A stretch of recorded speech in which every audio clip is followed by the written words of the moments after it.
Hello, my wonderful viewers, and welcome to another episode of Betty Adams Overanalyzes. Today, we're going to take a look at me running around screaming like a little fangirl because this episode was so roaringly awesome that I can't breathe.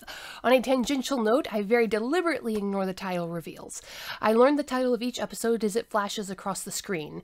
Now, this episode opens with an adorable scene, and the screen flashes to the tragedy. I kid you not, I was so full of warm fuzzies that hit me like a slap across the face, and I yelled out, "What? No!" Then the show really started. It did not just subvert our expectations, it utterly defied the fandom's expectations and still managed to give the fandom everything it wanted.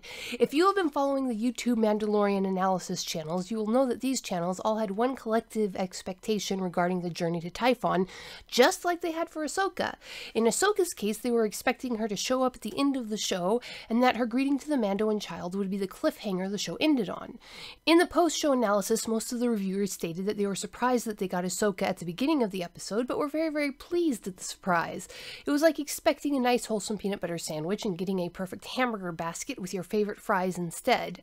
We were expecting bread this time, and we got gourmet pizza.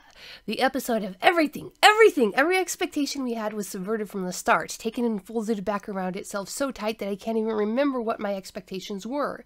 There are soft and tender moments between Mando and Baby Yoda that display the father-son bond between them.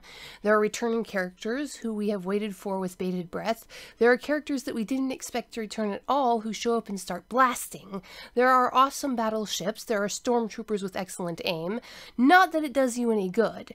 Not that it does them any good, I mean. There are old tropes that are references to every Western ever. There is a metric ton of lore dumped on the audience that answers questions we have had since the Clone Wars movie originally came out.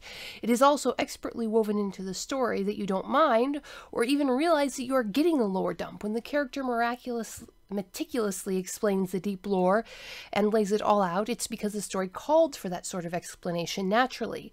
The writers are making this kind of satisfying lore dump their signature move at this point.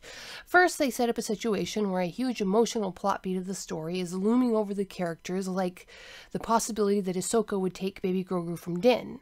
Then they set up a story so that an info dump is logical. A character bathed in ignorance is placed in a situation where a character who knows, i.e. Din Djarin and Ahsoka last episode, is made aware of their ignorance in such a way that the only logical step is for the knowledgeable character to explain the situation to the ignorant character.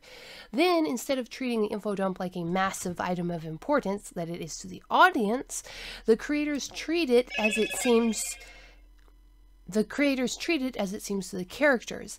It is the passing of a baton or football. Yes, it is important to the characters, but it is only one minor part of the larger game that is unfolding around them.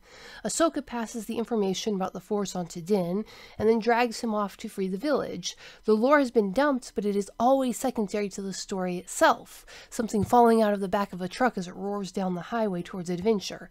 A tiny part of your fan brain either hums happily or growls in discontent at the change in canon, but you can't dwell on either the pleasure or the discomfort because that is not what the show is about. The deep lore is there, but it is a seasoning that makes the meat of the episode a touch more flavorful. Now, I want to talk about the scene design in this show because the detail is fantastic.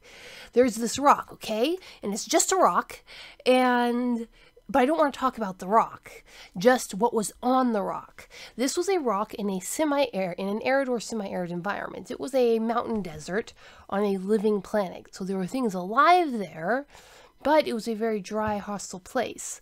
This is my wheelhouse. I have spent a decade as a scientist studying mountain ecosystems and the things that live and grow there. One of the things that grow there are microlichens. Have you ever walked up to a rock or a tree and seen a circle of something growing there that flat on the surface? It is more plant-like than just mold, but more mold-like than moss. It can be green, orange, white, or any other colors at all. This lichen is algae or cyanobacteria living among the filaments of multiple fungi species in a mutualistic relationship. You have one long-lived species and one very short-lived species, and they live together and help each other out. An interesting comparison there between Mando and Baby Yoda and their environments. Now, This could have just been that the showrunners used a real rock and the rock happened to have lichen on it. But no, it was deliberate. We know this because we get to see Mando's helmet scope display sweep over the lichen, and you can see that the lichen shows a different color than the rock on his scans.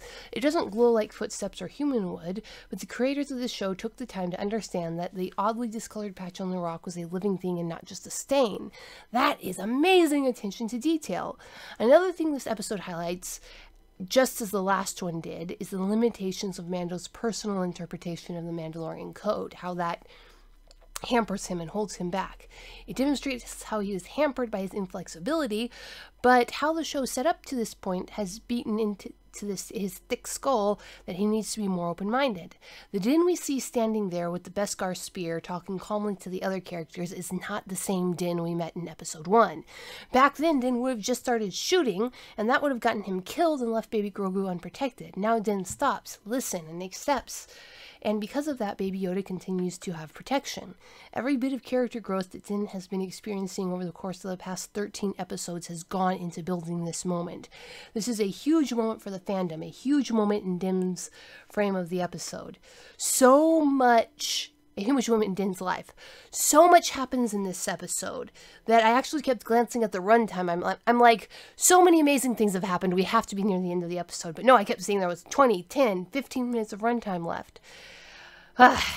However, again, the storytellers don't dwell on how big a moment Din's character development was in this episode, because it is not a big deal in the frame of the episode. Din wasn't thinking about how far he has come as a person. The people he was with weren't thinking about how much this man has grown in taking care of his child. They were thinking about the next step in front of them. So that is how the creators framed the scene. It is left to us, the audience, to muse and mull over this moment afterwards. There was no overly dramatic music. It was just a natural beat, and we have to realize later what happened.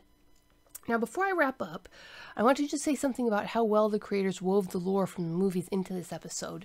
So you don't need to know the lore from the movies, but it makes these scenes so much deeper. When the guest character makes their final choice, it is perfectly logical, both in the context of the episode that we have seen so far, and in the context of the movies. So if you know nothing about this character, aside from what the episode reveals, it makes perfect sense and feels right. However, if you know this character's backstory, if you know what the defining moment of the character's life was, if you know what this character lost, it gives the character's choice a depth and emotional resonance that makes the scene so much richer. On a side note, there are two new characters, and the relationship between them is very, very interesting. As the episode unfolds, their relationship is revealed to be much closer and more respectful than I was expecting when they first showed up on screen. Also, the episode has enough boom boom and pew pew pew to satisfy the most action-loving fan of the show. When the pew pew shows up on the screen, the camera just loves them. The camera pan over the revealed weaponry like the weapons are expensive chocolate and the episode is a fancy Belgian chocolate commercial. The only word for this episode is indulgent. It is indulging the desires of all the hardcore Star Wars fans as well as any viewers who just like action scenes. So, what do you think, my wonderful viewers? Did you yell the name of the new character in Glee the moment his ship flew onto screen? Leave a like if you did, and leave a comment obliterating my arguments like the poor destroyed props if you didn't. Peace out, my wonderful viewers.